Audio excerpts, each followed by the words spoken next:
Hi, welcome to One More Today. I'm Sophie, your pilot into the universe of Chinese. We are going to continue our year-end special edition about the Chinese 36 stratagems. And yesterday we talked about 空城计. It's use like display your vulnerability to your enemy by exposing yourself, your vulnerability. It's kind of a counterintuitive act. By doing that, you deter the strike from your enemy because the enemy would figure why would on your side it would display like your empty city, like you don't have army over there. It must be a trap. Okay, so that's the play on the mind of counterintuitive to let your enemy second guess themselves. Because the direct reading is empty city, you can just go in, take it over. But by displaying it's empty in a very so basically is this guy, this strategist, the leader or the thought, the thinker, the brain behind the army would stay on top of the wall to play an instrument leisurely, just to chill, to entertain the enemy. And then the enemy side would like, what is he doing? Cannot put two together, and end up as it's a real empty city. So they were tricked. That's the 空城计. So today we have another 计. I translate it as a tactic, probably. I mean, it can be a strategy. I don't exactly know what's the difference, what's the line drawing there, what would be considered a tactic versus a strategy. Okay, but 苦肉计 is today's phrase, and it's another way to confuse, to kind of a disinformation to your enemy, to confuse them. We have 苦, bitter. That's we have this plant-based symbol, right? Multitudes of plants, 2 is enough. So we have this upward turning ball shape with something in the middle. So that's our plant, 2 of them. And then we have number 10, looks like a cross, but it's our number 10 because it came from the rope recording, like the rope, this is a rope, and this horizontal line is the knot on the rope, to make it obvious, like indicate that's 1 unit of something. So that's our 10 full units. And then the mouse symbol. So mouse sometimes to represent people. We don't use like people, this is like a more people behavior wise. Like if we want to depict a person, we often have this people symbol, but when we use mouse symbol, it's more abstract. A mouse represents, the speaking function and the eating function of a person. And so when we use a mouse, it's like abstracted, essential existence of the person without the body part, only the mouse to zoom in on what that people say. So that's the output, and what that people take, that's the intake, right? What they eat. So it end up as the representative of the person. And then we have 10 mouse means 10 generations. So 10 people ever lived before you. That's the concept of 古, that's ancient, like old time. So 10 generations before you. So that's about 200 or 300 years ago. So that's already considered pretty ancient in relative to you, your current time, right? So 10 generations ago, plant blazed. Why is bitter? Okay, my explanation is, okay, it's a sound maker. That's an easy way out. Okay, we have this plant base and then plus the sound of gu. Now it sounds like ku. Why? I like to read a little bit more of the sound maker. Like 10 generations ago with a plant, why that tastes bitter? There are 2 ways to explain it. One is because it's some dried plant, I guess. If it was preserved as a kind of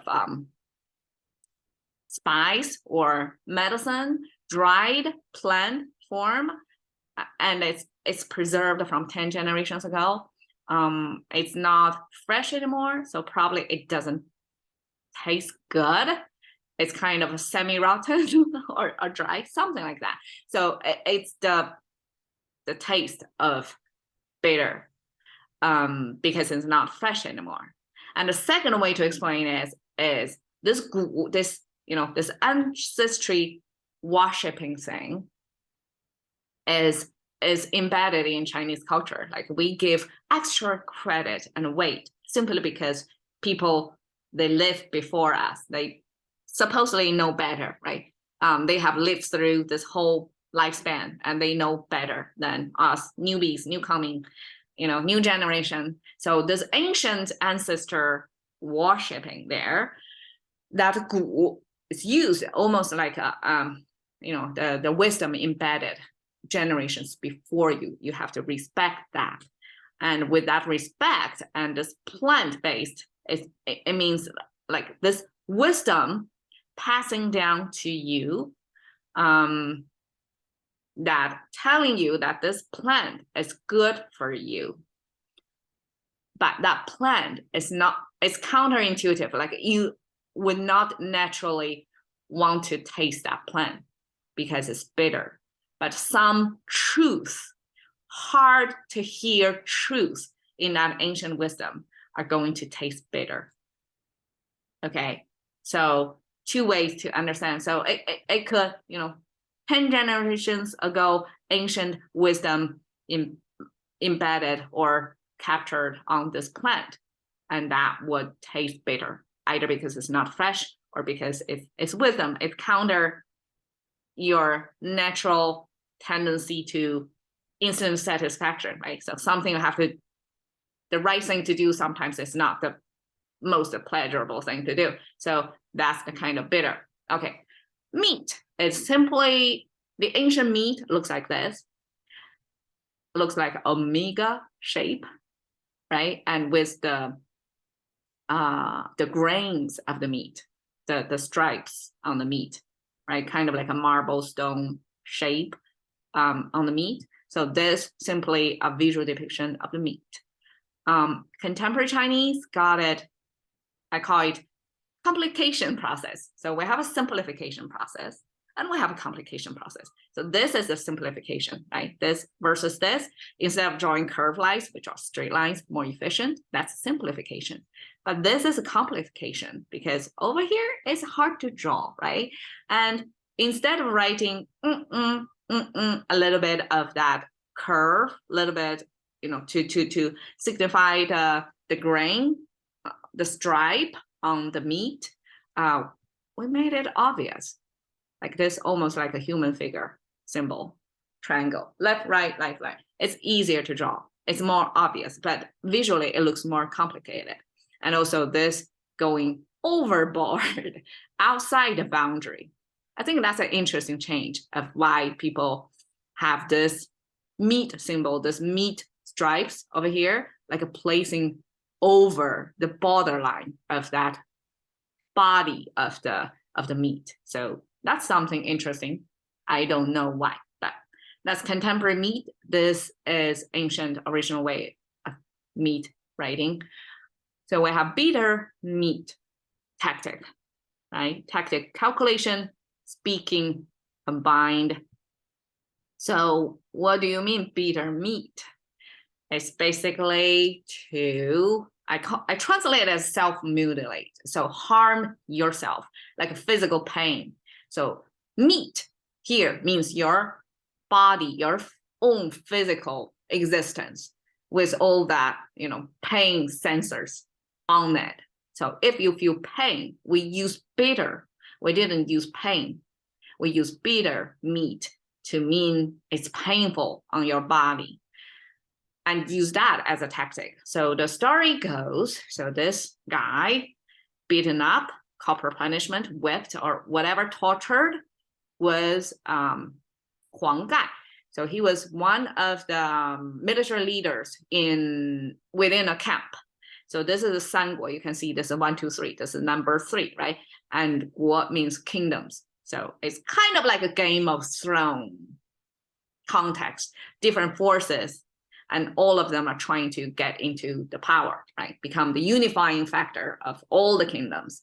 but currently they're split into three in this context, three main forces, kind of balance, like nobody can overpower the other one easily and quickly. So right now it's like every party have so many parts to play, or tricks, or 36 stratagems, however they want to win, are coming up with ways to trick their enemy without involving the hard killing battle. So they try to trick.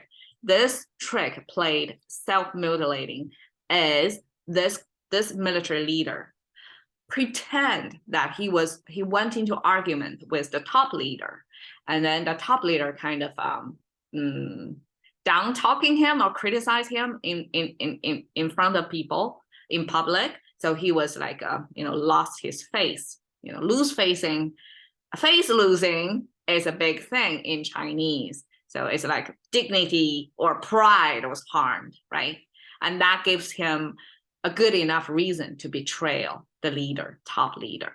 So this is a context of, okay, so now this secondary leader, I guess, one of the top officials, so he was kind of a betraying, or he was beaten up because he refuted and said something, talk back to the leader. And then he was punished corporally. So before it was like the leader just criticized him. It's verbally down-putting him, but now it's a corporal punishment on him. So according to the logic, it would be, if it's beaten up, it's pretty bad. Like if it's a fake move, who would actually inflict such pain on your flesh? This fleshy pain is too much to be reasonable. But that's the rational logic.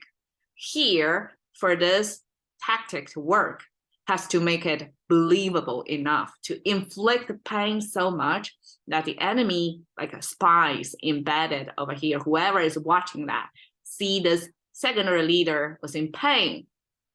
And it's so believable that it gives him enough reason to betray the leader, right? So that's what the spy read the situation as. Okay, wow, it's even that bad. So that he must host hatred toward the leader. Therefore, he wants to betray. And end up like using him, like recruiting him as this, the insider for the enemy side.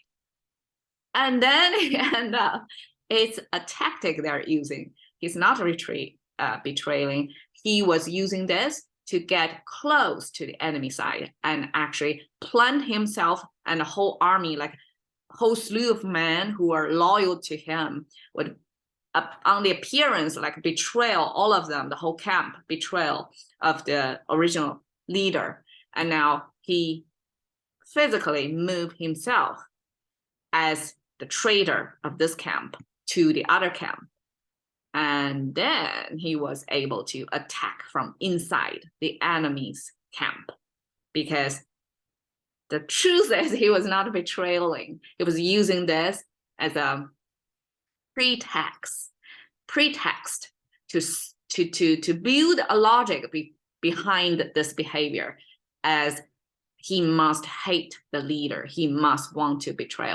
Otherwise, how would the leader punish him and inflict such pain on him? But I mean, some people can endure pain, or they would rather sacrifice themselves to gain trust from the enemy side.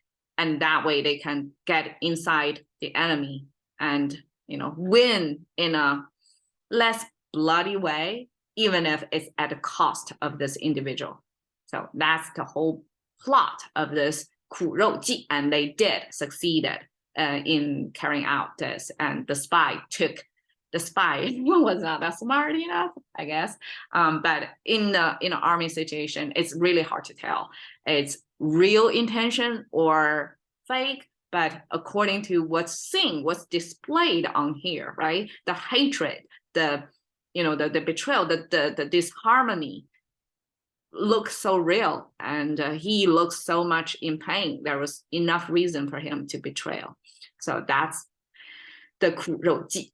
All right, cashing the currency of thinking by one word a day with Sophie. See you another day.